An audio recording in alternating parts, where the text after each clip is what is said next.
रात के 12:30 बजे थे। भोपाल के पुराने सिविल लाइन इलाके की सड़कें सुनसान पड़ी थीं। बस स्ट्रीट लाइट की पीली रोशनी में झींगुरों की आवाजें गूंज रही थीं। तभी उस खामोशी को एक तेज गाड़ी के ब्रेक ने तोड़ दिया। एक काली स्कॉर्पियो से उतरी एक औरत, वर्दी में, पर चेहरे पर कोई सामान्य अधिकारी सी शांति नहीं बल्कि भीतर सुलगता ज्वालामुखी। वो थी आईपीएस साक्षी राठौड़, मध्य प्रदेश की सबसे युवा पर सबसे बेखौफ अफसर। उस रात उसके सामने सिर्फ एक केस नहीं था, बल्कि पूरा सिस्टम था, सड़ चुका, पिक चुका, और अब उसके सामने खड़ा था जैसे कोई अजगर अपनी ही पूंछ निगल चुका हो। साक्षी के हाथ में वो फॉइल थी जिसने पिछले 3 साल से हर ईमानदार अफसर को या तो तबादले में धकेल दिया था या मौत में। नर्मदा रिवर फ्रंट प्रोजेक्ट, कागजों में विकास, पर असल में भ्रष्टाचार का ऐसा खेल कि हर ईंट के नीचे किसी न किसी का खून बहा था। लेकिन साक्षी को नहीं पता था कि यह फाइल सिर्फ करप्शन की कहानी नहीं, बल्कि उसके अपने अतीत की कुंजी भी थी। उस अतीत की जिसे उसने कभी यादों के सबसे अंधेरे कोने में बंद कर दिया था। अपने पिता की रहस्यमयी मौत। उस रात उसने थाने की पुरानी फाइलें दोबारा खुलवाईं। एसीपी शर्मा डरते डरते बोले, मैडम, यह केस छेड़ना ठीक नहीं, ऊपर तक सब जुड़े हैं। साक्षी ने बिना ऊपर देखे बस इतना कहा, ऊपर कौन है ये देखना मेरा काम है, और अगर डरना ही होता तो ये वर्दी नहीं पहनती। कमरे की हवा बदल गई। सबके चेहरों पर सन्नाटा, जैसे किसी ने सच बोलने की हिम्मत देख ली हो। तभी वायरलेस से आवाज आई, मैडम, लाइन नंबर 12 के पास एक बॉडी मिली है, कुछ अजीब हालत में। साक्षी ने एक पल के लिए फाइल बंद की और कहा, चलो। मौके पर पहुंचते ही हवा भारी हो गई। झाड़ियों के पीछे एक आदमी की लाश पड़ी थी। गले में वही लोगो लटक रहा था जो रिवर प्रोजेक्ट की बिल्डिंग पर था, सुदर्शन डेवलपर्स। साक्षी ने बॉडी पलटी और उसकी सांस रुक गई। वो वही इंजीनियर था जिसने कुछ दिन पहले उसे गुमनाम ईमेल भेजा था, जिसमें लिखा था, सच्चाई नर्मदा के नीचे दबा दी गई है। साक्षी के भीतर कुछ टूट गया। डर नहीं, लेकिन एक अजीब सी बेचैनी, जैसे कोई अदृश्य ताकत चाहती हो कि वो पीछे हट जाए। लेकिन साक्षी जानती थी पीछे हटना अब गुनाह होगा। थाने लौटते हुए उसने अपनी डायरी खोली और पहली बार अपने हाथों से लिखा, अगर सिस्टम में जंग लग गई है तो उसे साफ करने के लिए किसी को आग बनना ही होगा। आज से यह मेरी जंग है। अगले दिन अखबारों में सिर्फ इतना लिखा था, आईपीएस साक्षी राठौड़ ने नर्मदा प्रोजेक्ट केस दोबारा खोला, वरिष्ठ अधिकारियों में हलचल। लेकिन किसी को नहीं पता था कि असली खेल अब शुरू हुआ है। उसी रात किसी अंधेरे कमरे में एक फोन बजा। वो लड़की राठौड़, उसे समझाओ वरना, और दूसरी ओर से ठंडी आवाज आई, अब बहुत देर हो चुकी है सर। सुबह का सूरज भोपाल की झीलों पर फैल रहा था, पर साक्षी के ऑफिस में अंधेरा गहराया हुआ था। नींद उसके लिए अब एक बीती चीज बन चुकी थी। रात भर उसने फाइलें खंगाली थीं, पुराने टेंडर, ईमेल, बैंक ट्रांजैक्शन और गुमनाम चिट्ठियां। हर पन्ना जैसे फुसफुसा रहा था, यहां कुछ बहुत बड़ा छिपा है। उसके कमरे की दीवार पर उसने नक्शे, फोटो और रिकॉर्ड की कॉपियां चिपका दी थीं। रेड स्ट्रिंग से जुड़ी तस्वीरें एक जाल सी लग रही थीं, जैसे किसी मकड़ी ने सच को पकड़ने के लिए अपना घर बुना हो।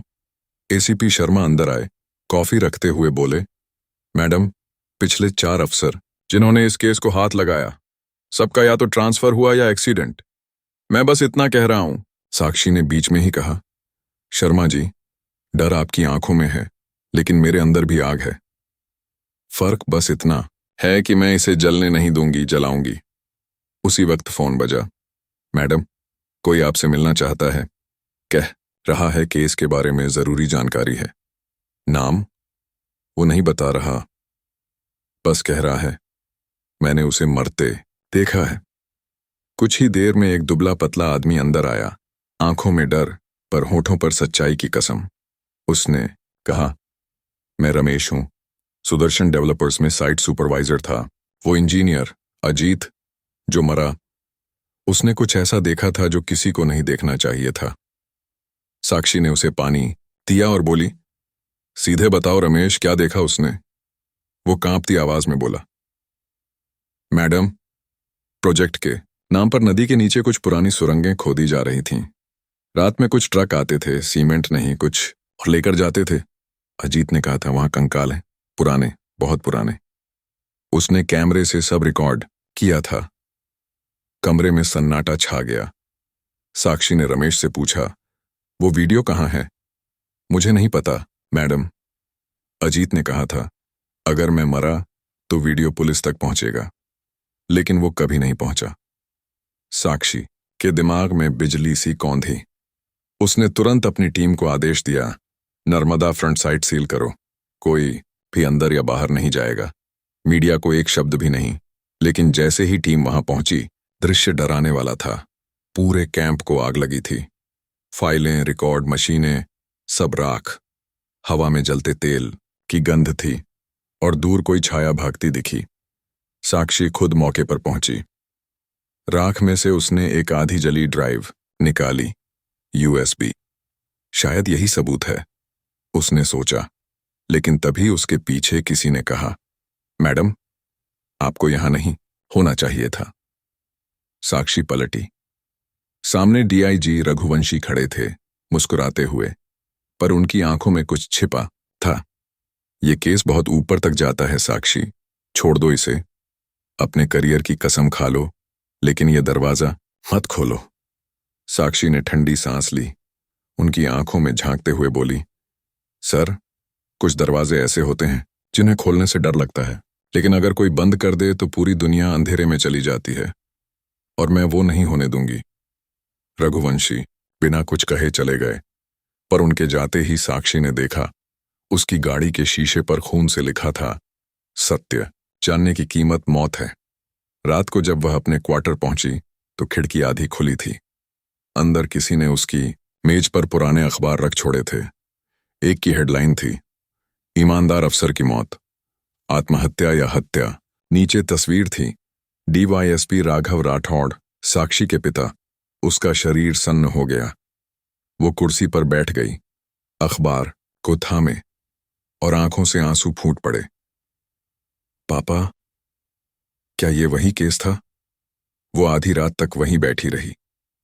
फिर धीरे से अपनी डायरी खोली और लिखा, अब यह केस सिर्फ मेरा नहीं रहा, यह मेरे पापा का अधूरा न्याय है। अगर मुझे जाना भी पड़े, मैं जाऊंगी, पर सच को बाहर निकाल कर रहूंगी। अगली सुबह जब साक्षी ऑफिस पहुंची तो कंप्यूटर स्क्रीन पर नोटिफिकेशन चमका, unknown USB detected, play video. उसने यूएसबी लगाई। स्क्रीन पर धुंधली सीसीटीवी फुटेज चली। रात का समय, नर्मदा प्रोजेक्ट की साइट। कैमरे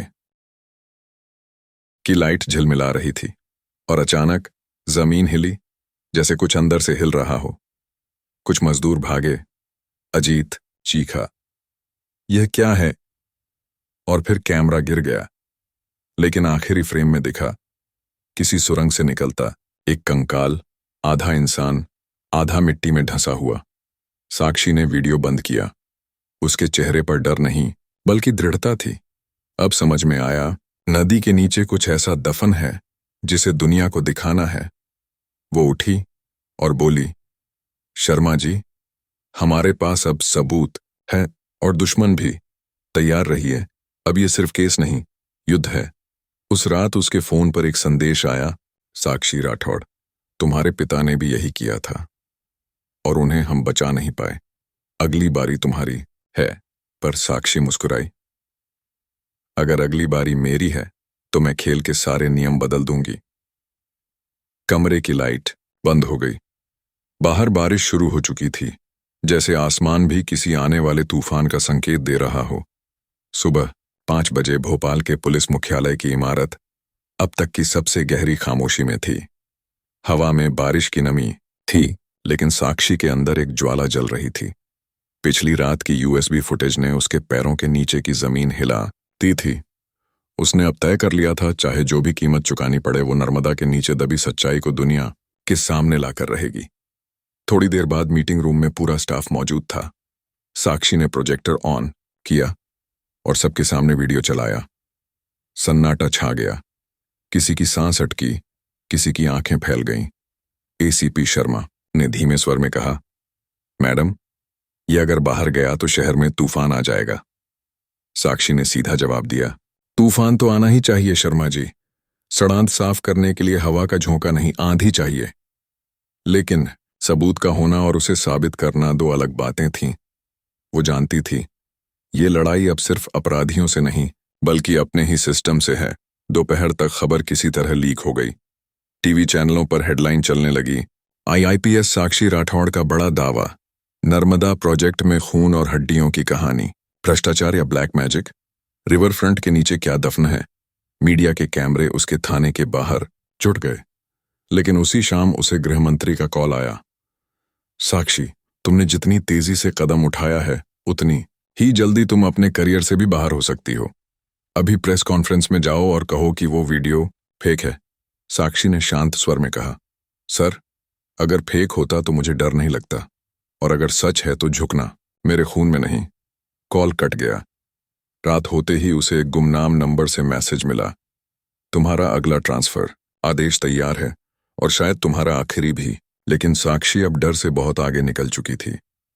उसने थाने में सबको इकट्ठा किया और कहा, आज से कोई भी डेटा बाहर नहीं जाएगा, हर कंप्यूटर ऑफलाइन, और ये वीडियो 3 अलग अलग सुरक्षित सर्वरों पर अपलोड करो। अगर मुझे कुछ हुआ तो ये दुनिया देखे। इसी बीच एक बड़ा झटका आया। उसकी टीम का टेक्निकल एक्सपर्ट रवि अचानक लापता हो गया। सुबह उसकी बाइक नदी किनारे मिली और मोबाइल बंद। साक्षी के भीतर कुछ टूटा, लेकिन हार नहीं। उसने खुद जाकर सुराग ढूंढा। वहीं किनारे पर कीचड़ में उसे रवि की पेन ड्राइव मिली। अंदर एक ऑडियो रिकॉर्डिंग थी, मैडम, वो लोग सरकार से ऊपर हैं। नदी के नीचे सिर्फ कंकाल नहीं, कोई पुराना रिचुअल जिसे रोकने के लिए आपके पिता ने केस खोला था और उन्होंने मुझे भी ढूंढ लिया है। रिकॉर्डिंग खत्म। साक्षी की आंखों से आंसू निकल आए, लेकिन आवाज में तूफान था। पापा, अब समझी मैं, आपकी मौत एक्सीडेंट नहीं थी। उसने अपने पिता का पुराना केस फाइल खोला। मौत बताई गई थी कार एक्सीडेंट में, पर तस्वीरें कुछ और कह रही थीं। सीट बेल्ट टूटी नहीं थी, पर ब्रेक वायर कटे थे, और हादसे के वक्त उनकी कार नर्मदा के पास मिली थी। वो उठी, डेस्क पर हाथ मारा, अब ये खेल खत्म होगा। अगली सुबह उसने मीडिया से बात की। कैमरों के सामने उसने कहा, अगर सिस्टम में सड़ांध है तो उसे साफ करना अपराध नहीं। मैं किसी दल या सत्ता के खिलाफ नहीं, सत्य के पक्ष में। चाहे मुझे सस्पेंड कर दें या जला दें, पर मैं चुप नहीं रहूंगी। पूरा देश देख रहा था। सोशल मीडिया पर ट्रेंड बनने लगा। टांग साक्षी राठौर फाइट फॉर जस्टिस, लोगों में जोश था, पर सत्ता में खलबली। उसी शाम उसका सस्पेंशन ऑर्डर जारी हुआ। वो बिना बोले थाने से बाहर निकली। आसमान में अंधेरा छा गया था, बिजली चमक रही थी। गेट पर खड़ी भीड़ उसे देख रही थी। कोई ताली बजा रहा था, कोई रो रहा था। एक बूढ़ी औरत उसके पास आई, कांपते हाथों से बोली, बिटिया, मेरे बेटे को भी उस प्रोजेक्ट में काम करते हुए गाड़ दिया गया था, तू अकेली नहीं। एक साक्षी झुककर उसके पैर छूती है। अब कोई मां नहीं रोएगी अम्मा। रात में वो अपने पिता की पुरानी फाइलें लेकर निकल पड़ी, अकेली, बिना वर्दी, बिना सुरक्षा। उसका लक्ष्य था रिवर फ्रंट की वो सुरंग जहां से सब शुरू हुआ था। वो कार रोकती है, टॉर्च जलाती है और नीचे उतरती है। हवा में अजीब बदबू थी, मिट्टी, सड़ांध और किसी पुराने रहस्य की। अंदर दीवारों पर पुराने संस्कृत शिलालेख खुदे थे। यत्र सत्यम तत्र मृत्यु, जहां सत्य है वहां मृत्यु है। वो आगे बढ़ी। अचानक एक परछाई झपटी। किसी ने पीछे से गला दबाया। उसने संघर्ष किया और अंधेरे में आवाज आई, राठौड़, तेरे बाप ने भी यही गलती की थी। साक्षी ने कोहनी मारी, खुद को छुड़ाया और टॉर्च की रोशनी डाली। सामने टीआईजी रघुवंशी खड़े थे, वही जिन पर वो भरोसा करती थी। आप, वो मुस्कुराया, तुम्हारे पिता ने मेरे खिलाफ सबूत जुटाए थे, इसलिए उन्हें हटाना पड़ा। अब तुम। साक्षी ने धीरे से जेब से पिस्तौल निकाली, पर उसी पल वो हंस पड़ा। गोली चलाने से पहले सोच लेना, वर्दी वाली, तेरे पास अब कोई बैज नहीं। साक्षी बोली, पर मेरे पास अब डर भी नहीं। और उसने ट्रिगर दबा दिया। गोली दीवार से टकराई, गूंज हुई और उसी पल सुरंग के ऊपर की छत कांपी। रघुवंशी भागा और पीछे पानी का बहाव बढ़ा। नर्मदा की लहरें अंदर घुस आईं।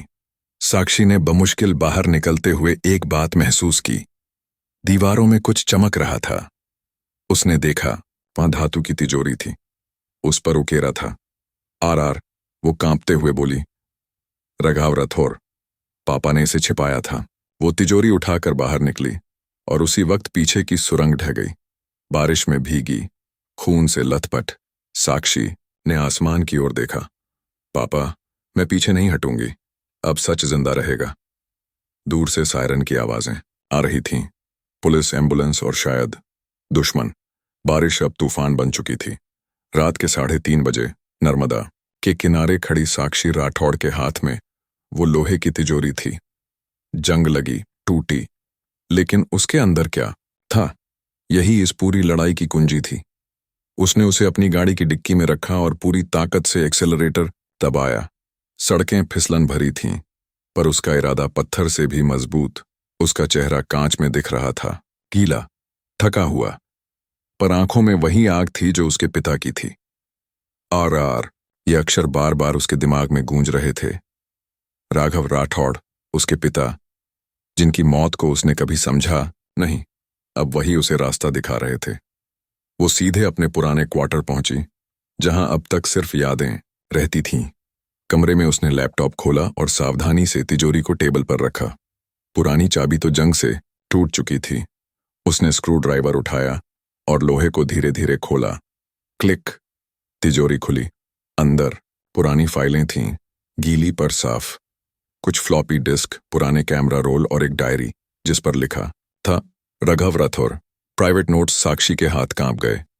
उसने डायरी खोली। पहले पन्ने पर लिखा था, अगर ये डायरी किसी और को मिले तो समझ लेना कि मैं हार गया, लेकिन अगर मेरी बेटी साक्षी तक पहुंचे तो जान लेना अब उसे वही करना है जो मैं नहीं कर सका। उसकी आंखों से आंसू छलक पड़े। उसने पन्ने पलटे। हर पन्ने पर नर्मदा प्रोजेक्ट की तारीखें, नाम और कुछ अजीब प्रतीक बने थे। फिर एक नोट, रिवर फ्रंट सिर्फ प्रोजेक्ट नहीं, ये एक कवर अप है। नदी के नीचे सैकड़ों साल पुरानी जमीन के नीचे एक संरक्षित स्थल है, जहां ब्रिटिश काल में प्रयोग हुए थे। मानव प्रयोग, सरकार जानती है। सबूत छिपा दिए गए हैं। साक्षी का सिर घूम गया। उसने कैमरा रोल्स को डेवलप करवाने के लिए अपने पुराने भरोसेमंद फोटोग्राफर अजहर को बुलाया। कुछ घंटे बाद तस्वीरें आईं, धुंधली लेकिन डरावनी। फोटो में दिख रहा था सुरंगों में जंजीरों से बंधे कंकाल, जिनके सिर पर किसी अनोखे चिन्ह से खुदी हुई आकृतियां थीं, और कुछ में विदेशी अफसर खड़े थे, ब्रिटिश काल के दस्तावेजों में दर्ज अधिकारी, लेकिन पीछे वही सुदर्शन डेवलपर्स का लोगो। वो दंग रह गई। यानी ये कंपनी आज की नहीं, इसकी जड़ें 100 साल पुरानी है। उसी वक्त उसके लैपटॉप पर एक ईमेल पॉपअप हुआ। तुम बहुत गहराई तक पहुंच चुकी हो साक्षी। अगर ये फाइल्स मीडिया में गईं तो सिर्फ तुम्हारा नहीं, पूरा शहर मिट जाएगा। साक्षी ने मुस्कुराकर जवाब दिया, तो मिटा दो, लेकिन अब ये फाइल सिर्फ मेरे पास नहीं है। उसने तुरंत सब फाइलें, डायरी, स्कैन और फोटो क्लाउड पर अपलोड कर दिए, एक कोड के साथ जो सिर्फ उसकी डायरी में लिखा था। सुबह होते ही खबर फैल गई।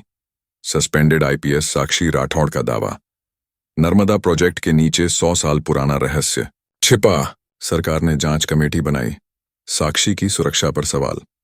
टीवी स्टूडियो में बहसें शुरू हो गईं।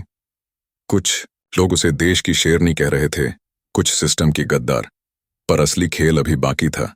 उसी दोपहर जब वो डीआईजी ऑफिस में अपने बयान देने पहुंची, उसके चारों ओर कमांडो तैनात थे। अंदर रघुवंशी की कुर्सी अब खाली थी। मीडिया रिपोर्ट्स कह रही थीं कि वो अचानक छुट्टी पर चला गया है, लेकिन साक्षी को लगा कोई उसकी हर हरकत पर नजर रख रहा है। वो मीटिंग खत्म कर जैसे ही निकली, सामने एक ब्लैक एसयूवी आकर रुकी। 3 नकाबपोश लोग उतरे। गोली चली। साक्षी नीचे झुकी। एक गोली उसके कंधे को छूती हुई निकल गई। वो जमीन पर गिर पड़ी, पर उसकी आंखें अब भी खुली थीं। मैडम शर्मा दौड़ते हुए आए और उसे अस्पताल ले गए। 3 घंटे बाद वो आईसीयू में थी। हाथ में ड्रिप लगी थी, पर होश में आने पर उसने पहला सवाल पूछा, फाइलें ऑनलाइन है ना? शर्मा की आंखों में आंसू थे। हाँ मैडम, देश भर के मीडिया के पास पहुंच चुकी हैं। टीवी पर लाइव प्रसारण हो रहा था। आईपीएस साक्षी राठौड़ की फाइलों से खुलासा, रिवर प्रोजेक्ट में ब्रिटिश काल के अवैध मानव प्रयोग, आज की कंपनियों से संबंध। राठौड़ केस में शामिल अधिकारियों पर जांच के आदेश। देश भर में हड़कंप मच गया। सोशल मीडिया पर जहां जस्टिस फॉर रघाव राठौड़ ट्रेंड कर रहा था, लेकिन इसी बीच अस्पताल के बाहर एक काला साया घूम रहा था। किसी ने फोन पर कहा, वो अभी जिंदा है, पर ज्यादा देर नहीं। रात में अस्पताल की लाइट्स टिमटिमाई। साक्षी सो रही थी, तभी कमरे में हल्की सियाहट हुई। दरवाजा आधा खुला। एक नर्स अंदर आई, पर उसके कदम भारी थे। वो धीरे से इंजेक्शन की सुई में कुछ मिलाने लगी, पर तभी पीछे से आवाज आई, रुको। वो एसीपी शर्मा थे। उन्होंने नर्स की कलाई पकड़ी और बोतल नीचे गिर गई। अंदर कोई तरल जलने लगा, जहरीला था। नर्स भागने लगी, पर शर्मा ने उसका चेहरा खींचा।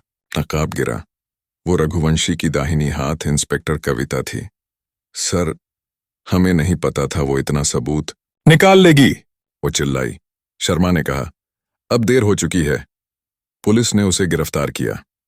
अगले दिन साक्षी आईसीयू से बाहर आई। पत्रकारों की भीड़ थी।